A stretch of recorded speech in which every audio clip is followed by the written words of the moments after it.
This is Mara and Ben for Stellar Strategy Gaming. Now, anybody who's been playing 5e for any length of time knows that the number of books you can go off of for your D&D race, class, subclass, background, spell list is, I'm going to go with a whole lot. I'm not going to bother to count them, but it's enough that it would be awkward to carry them all to one session, which is conceivably a problem because you do run into the situation where, depending on what kind of character you make, your Verdan Horizon Walker Ranger with the something something background and the abilities out of Tasha's Cauldron of Everything, you actually could need 5 or 6 books in order to make that character work. Let's not forget the racial feats from Mordekainen's guide.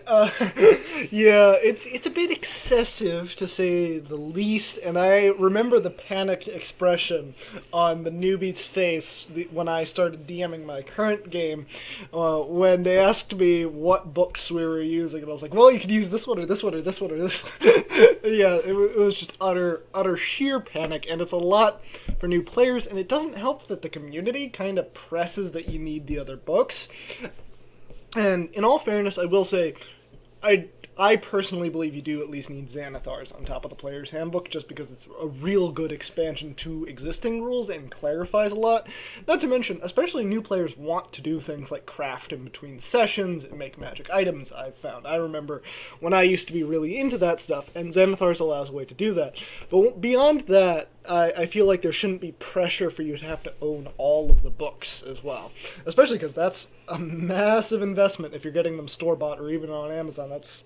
I think it's $250 if I'm doing my math right, just real quick for all of them.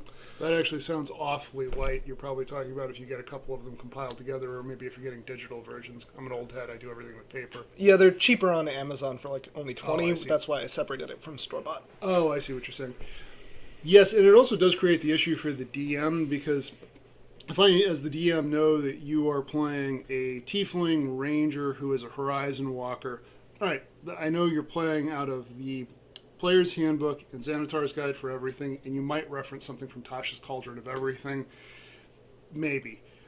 But as a DM, it's really frustrating when you're going around all these different kinds of source material trying to figure out, like, what is it this person is actually talking about.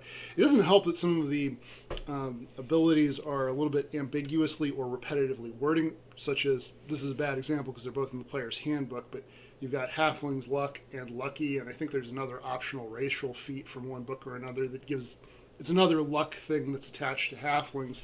So it can be difficult to figure out what the person is talking about, and if you're in the wrong book, that complicates things. Are you saying that green flame blade can be confused with blade of the green? Anyway. Or just flame blade that's not green. I mean, why do we have to stop at green flame blade? You know, all flame blade colors matter. Good God. Yes, and it gets worse when you consider the power combinations, which is honestly my personal biggest reason for putting a limiter on how many books are allowed per session. For a DM, it's fine, obviously. If they can keep track of it, good on them. But for players, if you combine, Bladesinger alone is the most powerful subclass in the game in the current state of things, because it means you're getting a +5 to spell modifiers and attack. If you combine that with a feat from Xanathars that basically doubles your intelligence modifier for certain things, and then also have the base game rules, and you min-max with the Mordenkainen's Tieflings, you could have a wizard hitting with a stick for +15 damage. And that's not even getting into multi-class combos and optional rules and things like that. So, yeah, it gets pretty thick. So, Maura, what would your solution to this dilemma be? How do you make this work as a player and as a DM? Well, I'd have two solutions, one of which being that each player can use up to 3 books. They don't have to rely on the same pool of books necessarily. But if one player wanted to use Tasha's, Mordenkainen's, and the players, that's fine, and I would include players in those 3 books. And then if someone else wanted to use Xanathar's, Tasha's, and the Player's Handbook, that would also be fine, just as long as they keep it limited to those specific books. So we're basically looking at the Player's Handbook +2 for your creation of your character? Yes. Yes, and there are obviously exceptions, like if you're doing something set in Eberron, I'd maybe make that 4, which is Player's Handbook and Eberron, because for that setting, Eberron is basically the player's handbook. That makes a lot of sense. Depending on what world you're playing in, it may or may not make sense to include certain books. Some of the races, like the Tritons and the Azamar, are just objectively more powerful than most of the stuff that's in the PHB.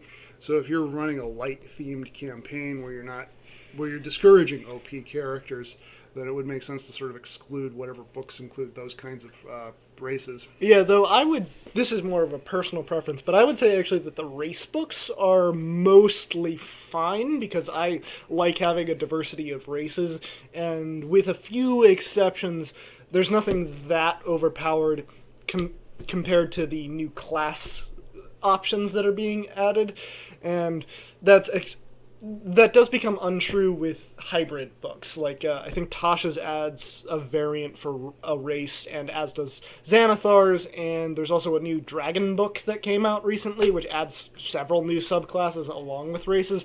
For hybrid books, still keep them restricted, but I like very diverse parties in my games.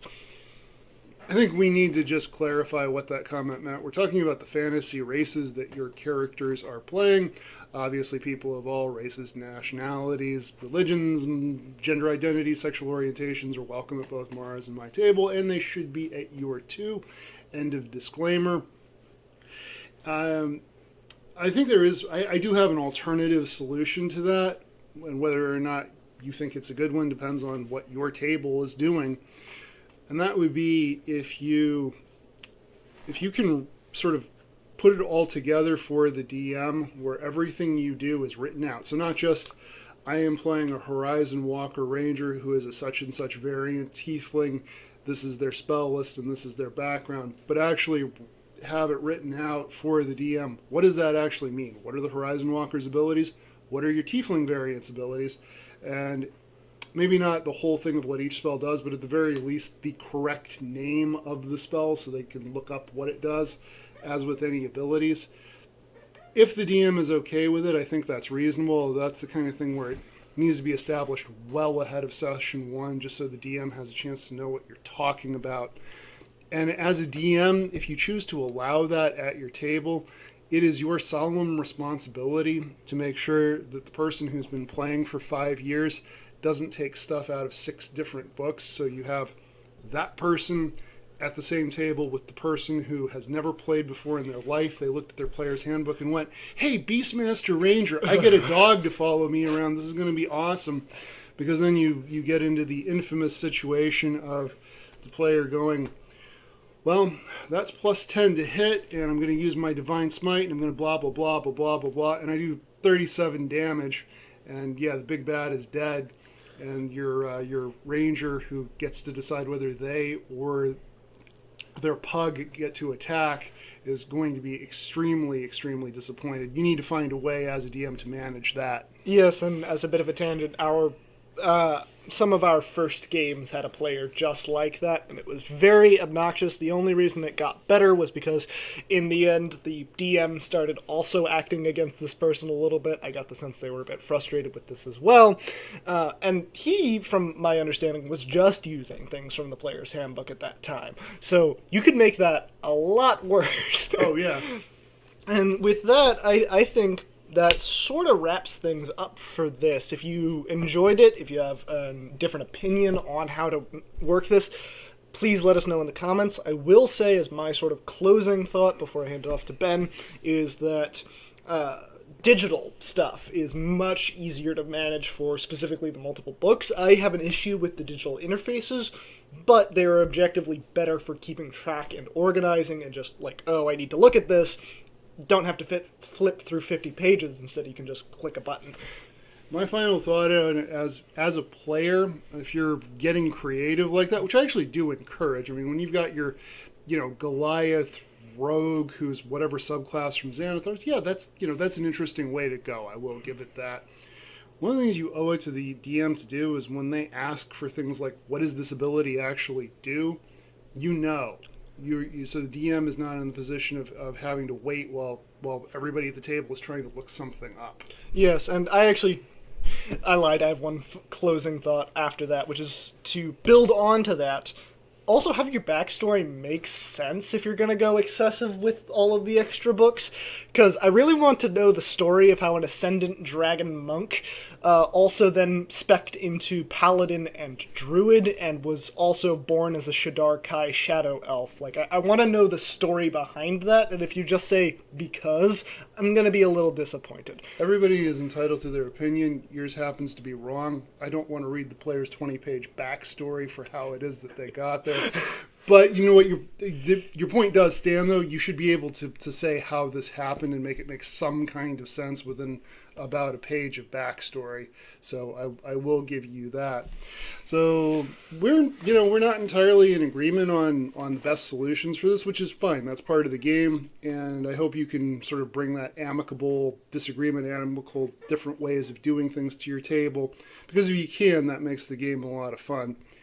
Next time, we're going to be doing up the dexterous boys of D&D, specifically the rogue and the monk, and we will look forward to seeing you on that one.